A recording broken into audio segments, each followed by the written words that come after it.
Obrigado, Flavinha. Você, telespectador, acompanha a partir de agora o nosso quadro especial Histórias e Testemunhos de Fé. Estamos recebendo no nosso espaço itinerante um empresário muito especial. Ele mora em Manaus, se chama Olímpio Neto e está aqui para conversar com a gente. Obrigado por ter aceito o convite. Nada, que agradeço. Ele tem, apesar de ser muito jovem, 3 empresas sob seu comando. Uma empresa de tecnologia, outra de games e uma terceira de filmes de animação, portanto é high-tech. Como é que você se encontrou no mundo da tecnologia? Foi por acaso? Foi durante os estudos? Foi alguma influência?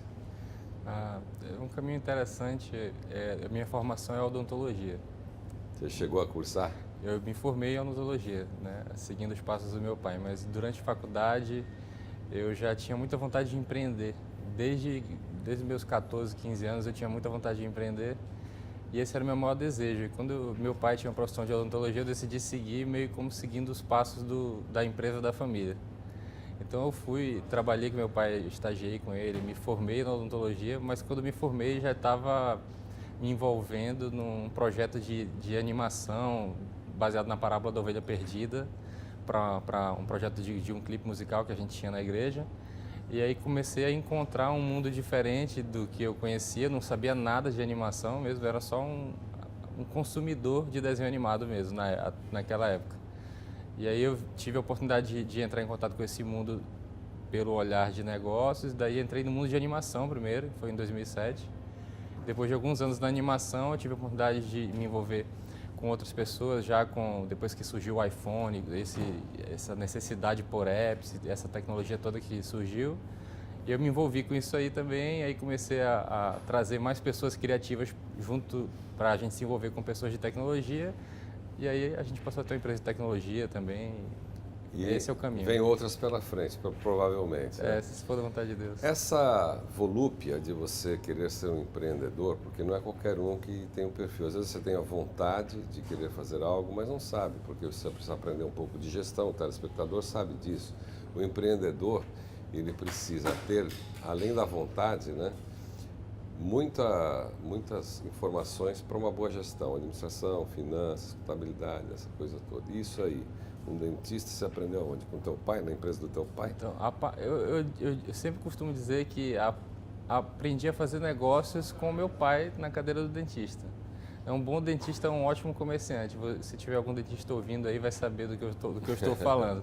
Mas, naturalmente, tem vários aspectos de gestão e que a gente... Eu lembro, muito cedo, eu já comecei a fazer os cursos do Sebrae por conta própria. A minha mãe percebeu meu interesse e comprava as revistas de empreendedorismo para mim, comprava os livros de empreendedorismo para mim. E eu ia, assim, instintivamente me envolvendo com esses valores aí, aprendendo no Sebrae, aprendendo nos livros, nas revistas, nas histórias de outros empreendedores. Eu sou fascinado por história, é a minha matéria favorita desde sempre. Então, eu acabei tendo que estudar também, né, buscar esse conhecimento. Embora no começo de maneira muito informal, mas foi dessa maneira que eu busquei esse conhecimento na área de gestão. Agora, Olímpio, a gente sabe que esse é um setor bastante competitivo e você está na cidade de Manaus, tem a vantagem da Zona Franca, mas como é que você foi buscar os talentos para uma área em que exige tanta criatividade, tecnologia de ponta, para não ficar para trás, né? E ter obsolescência. Como é que você fez isso? Sim, essa é uma pergunta que eu sempre me deparo com ela. As pessoas ficam muito curiosas, né? Mas Manaus tem um dos maiores parques tecnológicos do mundo, na verdade, né? Mais de 500 indústrias aqui. Então, aqui existe uma demanda muito grande já por tecnologia. Então, existem institutos de tecnologia, empresas de tecnologia, universidades que formam profissionais nessa área. Então, assim... Então foi fácil? Não é fácil. Qualquer coisa que eu disser que é fácil é mentira, né? Mas não é fácil, mas assim, já existia uma demanda. A demanda, ela te ajuda bastante. Então, não é uma coisa assim fora de uma realidade, né? Então, tem um contexto para que a gente tenha existido aqui. Naturalmente, a nossa equipe de criação, algumas pessoas a gente trouxe de São Paulo para cá, mas Manaus tem muita gente talentosa, especialmente na área de artes, né? Muitos artistas talentosos. Então, todo o nosso núcleo de design hoje fica baseado em Manaus. A gente tem uma produtora em São Paulo, a parte de produção de vídeo fica em São Paulo e a parte de desenvolvimento fica em Curitiba. Os programadores estão a maioria lá, mas a parte de arte está aqui em Manaus. Agora, fala um pouco sobre o seu envolvimento em outros projetos que virão pela frente e que tem a ver também com a relação com a igreja e relação com os princípios cristãos. Legal. A gente tem essa empresa há alguns anos já e sempre teve a oportunidade de trabalhar para outras marcas, para outros clientes, e a gente nunca tinha, digamos assim, cruzado nosso caminho com o caminho da igreja profissionalmente. E aí, recentemente, nos últimos anos, a gente começou a ter algum tipo de contato e a oportunidade de colocar de pé alguns projetos que a gente gostava muito e que as pessoas começaram a achar valor nele também.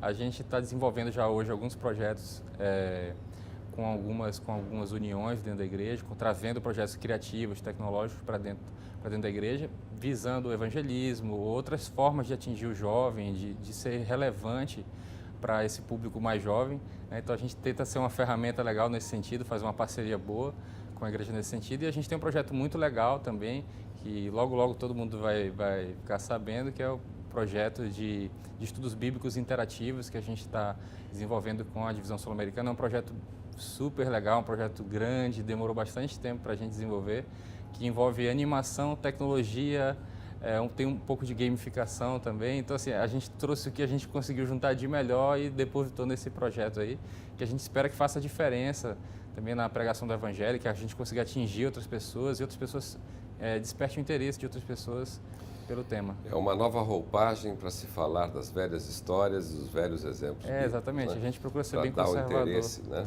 E também busca público infantil, juvenil, jovem, mais adulto. A partir do público juvenil, né, especificamente essa ferramenta, a gente procura ser bem conservador nos princípios, no texto bíblico. Então a gente não procurou criar uma ficção que alterasse as histórias bíblicas. É um estudo totalmente baseado mesmo nas histórias bíblicas como são.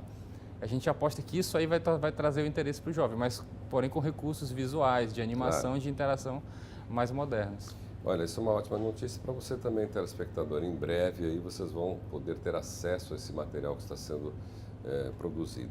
E como é que você testemunha de Cristo no seu dia a dia? É a última pergunta, que o nosso tempo está acabando, rapidamente. Eu gosto muito de um pensamento do C.S. Lewis, onde ele disse que o mundo não precisa de mais cristãos falando de cristianismo, precisa de mais cristãos falando dos demais temas da vida. Porque aí é onde a gente consegue testemunhar e ser relevante na nossa sociedade. Então a gente procura ter os princípios cristãos, os valores cristãos, colocar eles em prática no nosso dia a dia com nossos amigos, e a gente tem os mais variados clientes aí. Imagina, a gente trabalha com videogame, com tecnologia, com cinema, então a gente está em vários lugares diferentes procurando mostrar como é que um cristão se portaria naqueles lugares ali. Esse são valores que a gente procura levar onde a gente vai. Conversamos com Olímpio Neto. Obrigado, Olímpio, pelos esclarecimentos, pelo seu trabalho bonito, e que Deus te abençoe bastante para que mais pessoas conheçam o Evangelho através das suas empresas. Obrigado. Você, telespectador, não saia daí, continue ligado aqui na Novo Tempo. Nos vemos na próxima semana, nesse mesmo horário, certamente com pessoas que fazem diferença. É com você, Flavinha.